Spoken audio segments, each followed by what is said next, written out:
వ్యవసాయ రంగంలో సరికొత్త అడుగులు వేస్తోంది సిద్దిపేట జిల్లా. తక్కువ పెట్టుబడితో అధిక లాభాలు సాధించే అవకాశం ఉన్న ఆయిల్ పామ్ తోటల సాగుకు బీజం పడింది. 300 కోట్లతో నిర్మించిన పామాయిల్ ఫ్యాక్టరీని ఇవాళ ప్రారంభించనున్నారు ముఖ్యమంత్రి రేవంత్ రెడ్డి.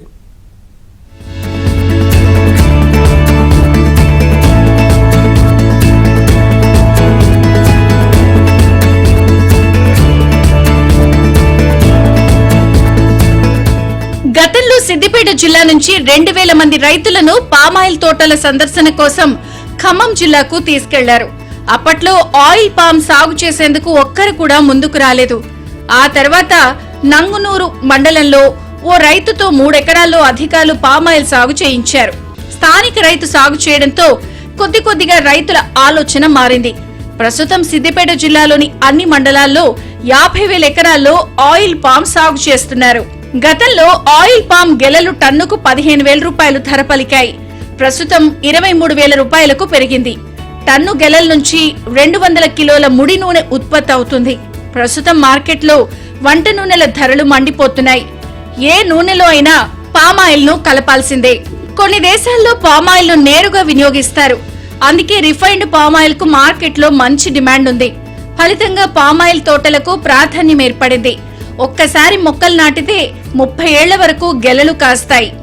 ఆయిల్ పాము 2021 జూలైలో మేము నాటినాక మాకు 30 నెలలకు క్రాప్ స్టార్ట్ అయింది. క్రాప్ దీనికి ఒక్కటే మనం జర ఇంట్రెస్ట్ పెట్టి చేస్తే ఒక 3 సంవత్సరాలు కష్టం ఉంటుంది. తర్వాత మనకు దాని ఫలితం అనేది మాకు ఒక ఎకరాకు 11 టన్నులు వచ్చింది. అంటే లేదు 1,80,000 మాకు నికర ఒక ఎకరానికి వచ్చింది. దీన్ని మాకు 11 లక్షల చిల్లర వచ్చింది. మా పెట్టుబడి బోను ఎకరాన 32,000 పెట్టుబడి వచ్చింది. ఇప్పటికి నేను ఒక 3 ఎకరాలు పెట్టినా. 3 ఎకరాలు అంటే ఇప్పుడు 3 సంవత్సరాలకు నుంచి కటింగ్కు వచ్చినాయి. ఇప్పుడు 4వ సంవత్సరం కడిగి బట్టి ఇప్పుడు 16 సార్లు 20 సార్లు కడిగి చేసు ఇంచుమించు 16-17 టన్నుల దాకా వెళ్ళినాయి. ఆ రకంగా అంటే 20,000కు టన్ను వేసుకున్నా కానీ బాగానే ఉన్నది. 3 నెలలకు ఒకసారి మందులు వేసుకోవాలి. మంచి విధానం ఉన్నది. నాకైతే మంచిగా నచ్చింది ఈ పంట విషయంలో. సిద్దిపేట నియోజకవర్గం నంగునూరు మండలం నర్మెట్ట శివార్లో పామాయిల్ ఫ్యాక్టరీ నిర్మాణం కోసం 62 ఎకరాల స్థలాన్ని సేకరించారు. ఫ్యాక్టరీలో గెలల నుంచి ముడి నూనెను తీయడంతో పాటు రిఫైన్డ్ ఆయిల్ ను సైతం ఉత్పత్తి చేసేలా ప్లాంట్ ను తీర్చిదిద్దారు. ఇందులో భాగంగా 40 కోట్లతో రిఫైనరీ పరిశ్రమకు ముఖ్యమంత్రి రేవంత్ రెడ్డి శంకుస్థాపన చేయనున్నారు. ఈ ఆయిల్ పామ్ ఫ్యాక్టరీని కాలుష్యరహిత ఫ్యాక్టరీగా నిర్మించారు. పరిశ్రమ నుంచి వెలువడే వ్యర్థాలతో నిత్యం విద్యుత్ ఉత్పత్తి అయ్యేలా 4 మెగావాట్ల పవర్ ప్లాంట్ ను సైతం ఇక్కడ నిర్మించారు. సిద్దిపేటతో పాటు జనగామ, యాదాద్రి, భువనగిరి, కరీంనగర్, సిరిసిల్ల తదితర జిల్లాల్లో సాగు చేసిన ఆయిల్ పామ్ గెలలను ఇక్కడికే తరలించనున్నారు. ఫ్యాక్టరీ మాకు ఇది ఒక వరం. మాకు ఇంచుమించు మాకు 12 కిలోమీటర్ల దూరం మా విలేజ్కు.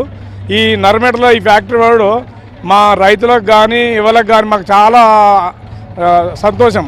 ఎందుకంటే మేము తీసుకురావచ్చు అప్పటికప్పుడు మాకు వెయిట్ లాస్ కాకుండా అప్పుడే కట్ చేసుకొని మేము అప్పుడే వచ్చి అప్పుడే తూకం చేసుకొని మేము తీసుకొని పోవచ్చు. మాకు అట్లా వెయిట్ లాస్ లో మాకు చాలా కలిసి వస్తుంది ఫ్యాక్టరీ దగ్గర ఉండుట్లా. మాది పామాయిల్ తోట పెట్టినాము, 6 ఎకరాలు పెట్టినాము. అయితే ఇప్పుడు 4వసారి క్యాబ్. ఎందుకంటే దాన్ని జర మనం పొతం మంచిగా చేసుకొని దాంతో వరి కన్నా జర వరి అంటే రాళ్ళు పడితే అది అవుతాయి. మామిడికాయలు అయినా కానీ గాడుపు పోతే రాలిపోతాయి. కాకపోతే మనకు ఎందుకంటే ఇది ఉంటే మనకు నెలకు కట్ చేసుకున్నట్టు ఉంటుంది. నెలకు తెచ్చుకుంటే మనకు అందుబాటులో ఉన్నది కదా. మనకు మిషన్లు అందుబాటులో ఉన్నాయి. మన కంపెనీ మనకు ఎందుకంటే అందుబాటులో ఉన్నది. మనకి ఎలాంటిది కూడా ఇబ్బంది కాకుండా మంచిగా ఉన్నది. ఈ ఫ్యాక్టరీకి ప్రస్తుతం రంగనాయక్ సాగర్ రిజర్వాయర్, భూగర్భ జలాల ద్వారా క్రషింగ్ అవసరమైన నీటిని వినియోగిస్తున్నారు. భవిష్యత్తులో నీటి సమస్య తలెత్తకుండా సమీపంలో 10 కోట్ల లీటర్ల నీటి నిల్వ సామర్థ్యం గల ప్రత్యేక పాండ్ ను నిర్మించారు. ఈరోజు రేవంత్ రెడ్డి గారి ఆధ్వర్యంలో, అదేవిధంగా మంత్రివర్యులు తుమ్మల గారి నాయకత్వంలో సిద్దిపేటలో 300 కోట్లతోని పామాయిల్ ఫ్యాక్టరీ నిర్మాణం 100% పూర్తయిందని చెప్పి రైతాంగానికి తెలియజేస్తూ ఉన్నాం. బ్రహ్మాండంగమైన భారతదేశంలో ఎక్కడ లేని విధంగా ఇవాళ ప్రైవేటు కంపెనీలు కూడా ఇంత నీటి కన్స్ట్రక్షన్, ఇంత క్వాలిటీ కన్స్ట్రక్షన్, లేటెస్ట్ టెక్నాలజీని ఎవరు నిర్మాణం చేయరని తెలియజేస్తూ ఇలా రైతులకు అందుబాటులో ఉండే విధంగా, రైతులకు ఎలాంటి అసౌకర్యాలు లేకుండా ఇలా ఫ్రూట్ వాళ్ళు వచ్చిన తెల్లారే ఇక్కడికి చేర్చే విధంగా రూపకల్పన చేసుకోవడం జరిగింది. ఈ పరిశ్రమతో ప్రత్యక్షంగా 500 మంది, పరోక్షంగా 2000 మంది ఉపాధి పొందనున్నారు. ఉద్యోగాల్లో స్థానికులకే ప్రాధాన్యమిస్తారు.